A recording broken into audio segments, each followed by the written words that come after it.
Right. I don't know if I'm the only person you've met. I can't be. I have never used ChatGPT ever, ever, ever, ever. I don't even know what I always say is like, I don't even know where to find it. Like there's a thing in the upper window of my computer. I've never used it. So what I also know is that it's working all around me, right? Even for those of us who are not engaging in ways actively, we need to realize like that is the wave that we're in the middle of. I think every time I reach out for customer service, it's no longer a person. Is that accurate? Like even for people who are not actively engaging, like it, right, is kind of a substrate right now. Yes, it is a substrate. It is everywhere all at once, and it is already an alien intelligence, because alien in the sense that it is not human. No human has the capacity to paralyze the scale that these algorithms do. No human has the capacity to memorize. You've never been in a relationship with me. Well, that would be a very high bar. I would be very impressed if you could run 100 billion operations a second. When ChatGPT or Copilot or one of these AIs generates a single word, looks up for every word that it generates, 750 million other subwords or combinations. They're actually called tokens. They're not entire words. And it's sort of lighting up. Just as like when I wave like a picture of an elephant in front of your mind in an fMRI scanner, we can obviously see, many, many billions of synapses being activated for the texture and the touch and the trunk and the subcomponent and what it can do and all the ideas of it and stuff like that. So, I mean, though these are very kind of alien, they have alien capabilities, there's actually a lot of similarities to the neural network of the brain. And I don't know if that's a good or bad thing, but in the sense that I don't know if it'll help us control it more. It's no more good or bad than like the sunset and gravity. Like to me, it just sort of is, meaning, AI, it's an extension as all the incredible things that we, the human brain and this nervous system and this reality can create. But, I can't help thinking, in the simulation version of our existence, right? Yeah, this is the next level of this.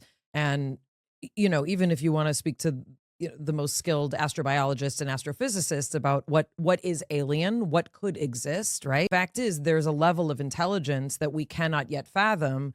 We're now sort of, I think of it as a wave, like you see it coming and you think I can duck under it or I will ride it. And there's a place at which you are caught in the undertow. And I feel like for a lot of us, we feel like we're caught a little bit right now. We don't know where to use it, where not to use it. Do we tell our children to use it? Are they not going to have jobs? We thought we should tell people to code. Now that seems like, ha ha ha, remember when we told people to code? On one hand, there's the evolution of human beings as it relates to the tools. And in parallel to that, it's like, well, what do humans do? We start to imagine all the displacement and change that this tool will bring. For many people, this tool is still like a fancy Google search bar on their computers. And we really haven't even begun to use it the ways that it's capable of being used, and it hasn't really rolled out. It hasn't totally created all the corporate value that it's been promised. Like we're still, in some ways, correct me if I'm wrong, but it feels still at the infancy, although we've started to get much further along that exponential curve. That's rising quickly.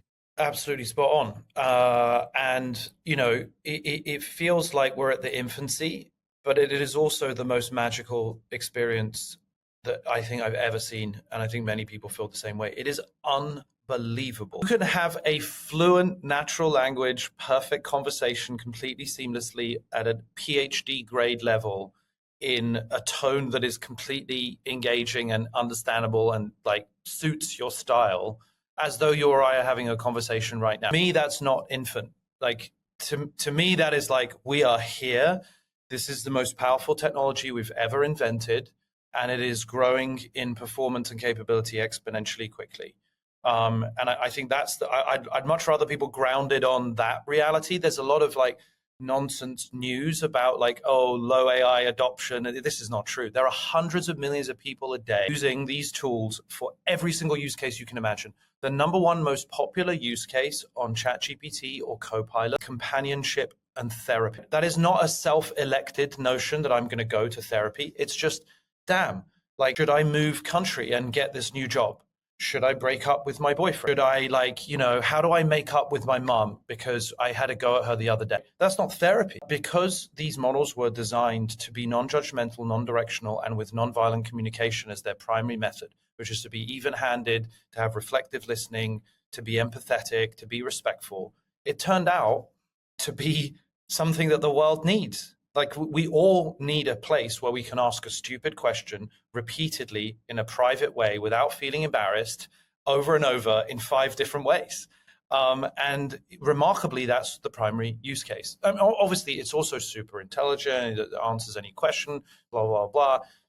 But companionship and support has turned out to be one of the most popular use cases. And so I think it's very far from being in its infancy. What does that mean to you? And I'm asking you not just as a creator and all of the incredible things that are on your resume. What does that mean to you as a human? When you think about what it means about what some would say is an evolution in human connection, and some might say is some sort of sad devolving, right, of our ability to relate. Or have larger communities that have those social support networks.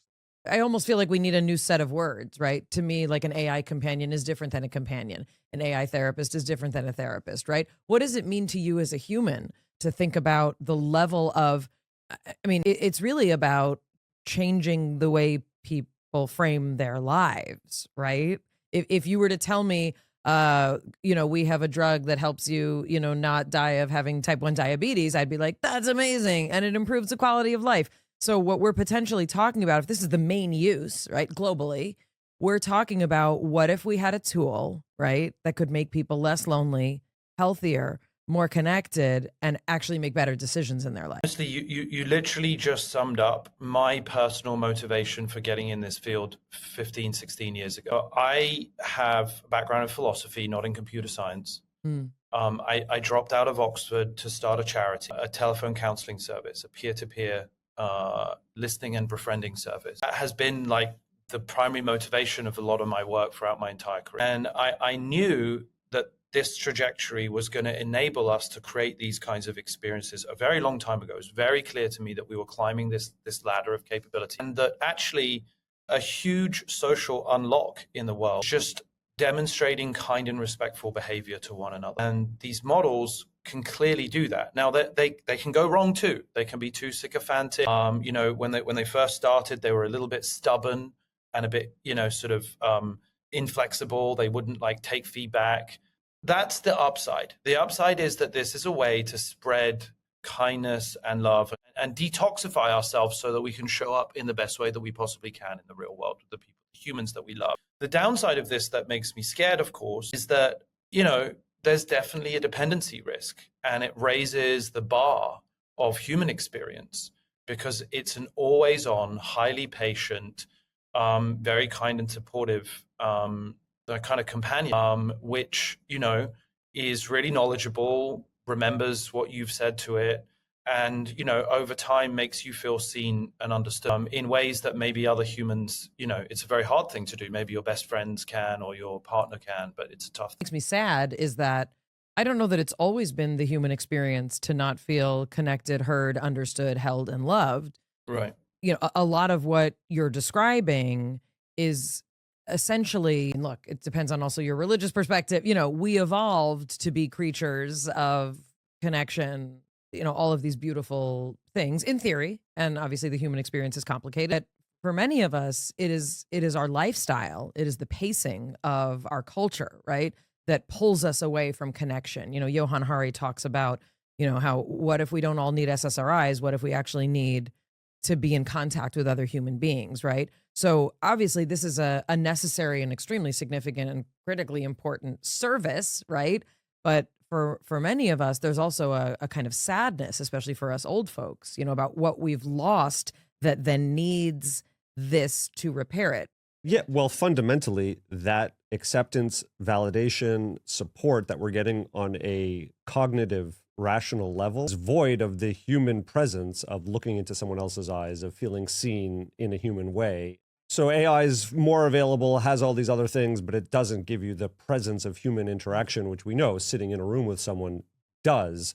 Mustafa, I have a lot of concern just because I'm really good at imagining concern. We should touch on about some of the ways that chatbots have gone wrong. You know, there was, of course, the encouragement of one young boy to commit suicide, which again is an edge case, but it just speaks to the parameters and safety measures, especially for younger people using these tools. There's a divide between the techno-utopians and the people who are terrified. You play the role of techno-utopian for a minute to talk about if we can get the controls right and the managing of this tool. Can you tell us a little bit about like the amazing breakthroughs that could exist for the world if this tool is able to be harnessed correctly? Intelligence is the engine of human progress, right? It is the thing, our creativity, our science, our technology, our entrepreneurialism, you know, our good governance. Those are human inventions that are a product of us being great at communication and prediction. And over many, many centuries, that has raised life expectancy like we've never, ever seen. I mean, in the last 250 years alone, we've tripled life expectancy from 25 to 75. I mean, that's just a mind-blowing number. We've like what is it, 7x or more the global population. And that's basically pure science. So this is an engine that turbocharges science everywhere you look. In the kind of more narrow, near-term, provable sense, we've just published a paper 4 or 5 months ago called the Microsoft AI Diagnostic Orchestrator. It basically takes any medical record, a 10-page historic record of all your interactions with a doctor and all your labs and all your radiology, and it diagnoses what your condition is with 4 times more accuracy than the human doctors, and with something like 2x less the cost of unnecessary diagnostic interventions. As well as zero bureaucracy. No bureaucracy. And by the way, it is basically going to be zero marginal cost and free to everybody in the world by 2030 or 2035. In itself is going to unlock quality adjusted life years more than any drugs I think we've ever seen. If we just like go category by category, you're just saying a massive revolution in healthcare, new drug discoveries, potentially service and diagnostic abilities far beyond anything we've ever been able to have, lowered cost. I've heard you speak about energy infrastructure and how it potentially could break through and have massive changes there. Yeah, I mean, there are so many bets at the moment on battery storage. Battery storage alone, if we make progress on that in the next decade, is likely to reduce the cost of energy by 10 to 100x. That's just battery storage over like the next 20 years. So that, if you just think about what impact that would have on the cost of everything, I mean, energy obviously prices everything, that already would smooth the transition given the automation and the job destabilizing effects that are likely to happen in the labor market. So things are going to get much cheaper. Food is going to get much cheaper. Water desalination is going to be much more practical. I mean, that's a solved technology that's just too expensive, singularly because of the energy. We have water desalination that mitigates the effects of catastrophic climate change and the migrations that result from people having to move.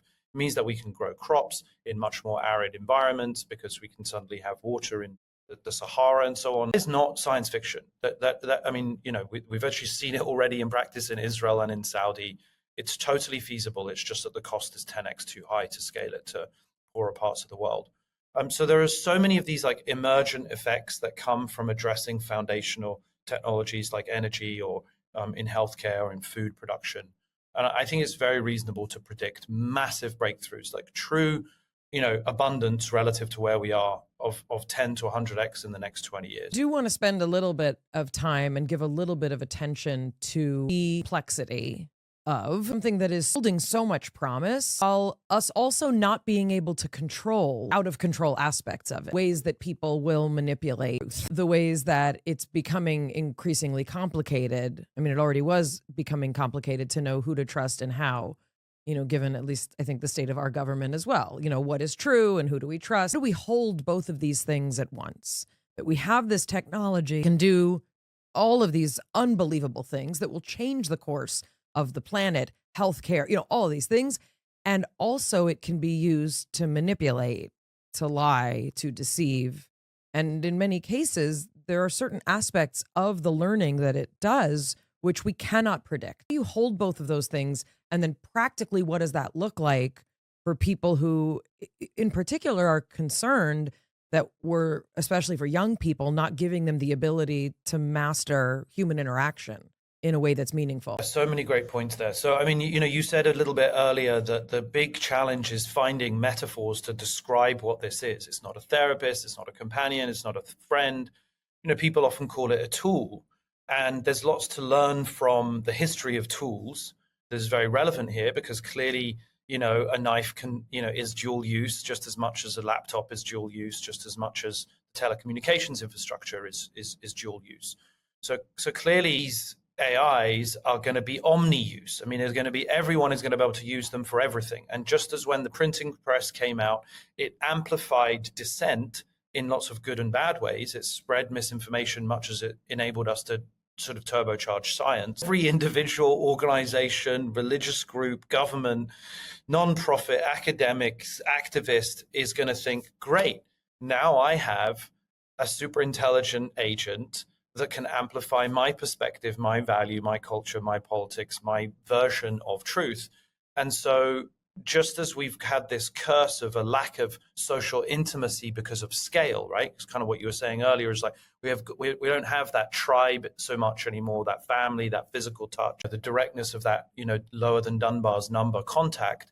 We have this curse of scale where I see everyone and everything all at once on Netflix and Instagram and every platform, and it's like completely overwhelming. Well, now, of course, AIs are basically going to turbocharge the personalization of the message, those values to everybody, right? Everything's going to get delivered. There's going to be a podcast doppelganger of you guys that delivers, it in Japanese.